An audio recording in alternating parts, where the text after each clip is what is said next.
जिन मंदिरों में आप अपनी मेहनत की कमाई लुटा रहे थे, आज कोरोना जैसी महामारी के वक्त तो मंदिरों ने अपने दरवाजे बंद कर लिए हैं। मंदिरों में बैठे ब्राह्मण मंदिरों के खजाने पर कुंडली मारकर बैठे हैं। देश में इतनी बड़ी आपदा आई है, करोड़ों लोग घरों में कैद है। देश में मेडिकल उपकरण की भारी कमी है। देश आर्थिक तंगी से गुजर रहा है, लेकिन देश के मंदिरों ने एक पैसा भी दान नहीं किया। इन मंदिरों में बैठे ब्राह्मणवादी अरबों खरबों के चढ़ावे पर आसन लगाए बैठे हैं। ट्विटर पर हैशटैग मंदिर में दान देना बंद करो ट्रेंड चल रहा है। लोग कह रहे हैं कि जब मुसीबत के वक्त ही ना ही भगवान काम आ रहे हैं, ना ही उनके मंदिरों का चढ़ावा, तो फिर वो जा कहां रहा है। आइए आपको बताते हैं भारत के मंदिरों के पास कितना पैसा है। देश के अमीरों की बात आती है तो अक्सर अंबानी, टाटा और बिड़ला का नाम आता है। हालांकि आपको ये जानकर हैरानी होगी कि देश में कुछ मंदिर ऐसे भी हैं जिनके पास इन अरबपतियों से भी ज्यादा संपत्ति है। केरल का पद्मनाभ स्वामी मंदिर भारत के सबसे अमीर मंदिरों की सूची में आता है। यहाँ हर साल करीब 500 करोड़ रुपए का चढ़ावा आता है। 2016 में इस मंदिर की टोटल वेल्थ $22.3 बिलियन यानी कि करीब 1.47 लाख करोड़ रुपए आंकी गई। आंध्र प्रदेश के तिरुपति बालाजी मंदिर की टोटल वेल्थ 52,000 करोड़ रुपए है। मंदिर हर साल करीब 600 करोड़ रुपए की कमाई करता है। शिरडी साईं बाबा का टेम्पल देश के सबसे फेमस मंदिरों में से एक है। साल 2018-19 में लोगों ने यहाँ 679 करोड़ रुपए दान कर दिए। शिरडी मंदिर की कुल संपत्ति 2200 करोड़ से ज्यादा है। जम्मू के वैष्णो देवी मंदिर में सालाना 500 करोड़ से ज्यादा डोनेशन आता है। मंदिर के पास 1200 किलो से ज्यादा तो सोना ही है। वहीं मुंबई के सिद्धिविनायक मंदिर की सालाना कमाई 125 करोड़ से ज्यादा है। भारत में कुल 6,38,000 गांव है, 5,000 कस्बे और 400 बड़े शहर है। अमूमन हर गांव में मंदिर होता है। शहरों में तो देवी देवताओं के अलग अलग मंदिर होते हैं।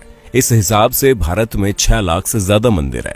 सोचिए इस देश की कितनी बड़ी संपत्ति पर सिर्फ और सिर्फ ब्राह्मणों का कब्जा है। पुरी के जगन्नाथ मंदिर, वाराणसी के काशी विश्वनाथ मंदिर, गुजरात के सोमनाथ मंदिर और मदुरई के मीनाक्षी मंदिर जैसे धार्मिक स्थलों पर खजाने भरे पड़े हैं, लेकिन मंदिरों में बैठे पंडित देश की भलाई के लिए एक पैसा तक दान नहीं करते। भगवान के नाम पर आपकी जेब खाली की जाती है और फिर ये लोग उसे हजम कर जाते हैं। जरा सोचिए, अगर ये मंदिर अपनी संपत्ति दान कर दे तो एक दिन में भारत की गरीबी दूर हो जाए, लेकिन ये ऐसा नहीं करते। धर्म के नाम पर लोगों को मूर्ख बनाकर ब्राह्मणवादी मौज काट रहे हैं। इसलिए अगली बार जब आप अपने बटुए से कोई नोट निकालें तो सोचिएगा जरूर कि आपके खून पसीने की कमाई पर कौन ऐश कर रहा है। मंदिर में या मस्जिद में सीमेंट की बोरी देने से पहले पड़ोस में देख लीजिए, अगर कोई गरीब हो तो आटे की बोरी पहले दीजिए। दान करना गलत नहीं है, लेकिन सोचने वाली बात है कि आखिर मंदिर में किए गए दान से किसका भला होता है। मंदिरों में दान करने वालों की मानसिकता क्या होती है। अपने देश में इतनी ज्यादा गरीबी है कि उनकी चिंता किसी को नहीं है। कई किसान भूख से मर जाते हैं, पर उनकी मदद करने के लिए कोई आगे नहीं आता। लेकिन मंदिरों में लाखों नहीं बल्कि करोड़ का गुप्त दान दिया जाता है। आखिर इस दान से हासिल क्या होता है, किसको मिलता है इसका लाभ। हम एक बात साफ कर दें, हम कोई नास्तिक नहीं है। भगवान ने हमारी भी उतनी आस्था जितनी होनी चाहिए। लेकिन सोचने वाली बात यह है कि आस्था जताने के लिए मंदिरों में दान करना जरूरी है। अगर नहीं तो फिर जो लोग मंदिरों में बेतहाशा दान करते हैं, उनके पीछे की मानसिकता क्या है। क्या उनको भगवान से किसी बात का डर रहता है? क्या ऐसे लोगों को जो कि काले धंधे करते हैं, उनके मन में बात रहती है कि वो भगवान के मंदिर में कुछ दान करके अपने पाप से बच जाएंगे? हमें तो लगता है ऐसी ही किसी मानसिकता के वशीभूत होकर ये लोग लाखों रुपए दान करते हैं। लेकिन इनके दान से किसका भला होता है? हमारे देश के बड़े बड़े मंदिरों की हालत क्या है, किसी से छुपी नहीं है। लाखों दान करने वालों के साथ वीआईपी और वीवीआईपी के लिए तो इन मंदिरों के द्वार मिनटों में खुल जाते हैं। इनको भगवान के दर्शन भी इनके मन मुताबिक समय पर हो जाते हैं। लेकिन आम आदमी को घंटों लाइन में लगे रहने के बाद भी कई बार भगवान के दर्शन नहीं होते। कभी कभी लगता है कि भगवान भी अमीरों के हो गए हैं, खासकर बड़े मंदिरों में विराजने वाले भगवान। शिरडी के साईं बाबा के दरबार के बारे में कहा जाता है कि वहां पर सभी को समान रूप से देखा जाता है। लेकिन हमारे एक मित्र ने बताया कि जब वो शिरडी गए थे तो वीआईपी पास से गए थे और उनको दर्शन करने में कम समय लगा। यानी वहां भी बड़े छोटे का भेद है। संभवतः अपने देश में ऐसा कोई मंदिर है ही नहीं जहां पर छोटे बड़े का भेद ना हो। किसी वीआईपी या फिर अमीर को हमेशा लाइन में लगने से परहेज रहता है।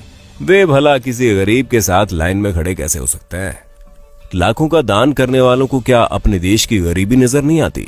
क्या ऐसा दान करने वाले लोग इन खैराती अस्पतालों, अनाथ आश्रमों में दान करने के बारे में नहीं सोचते।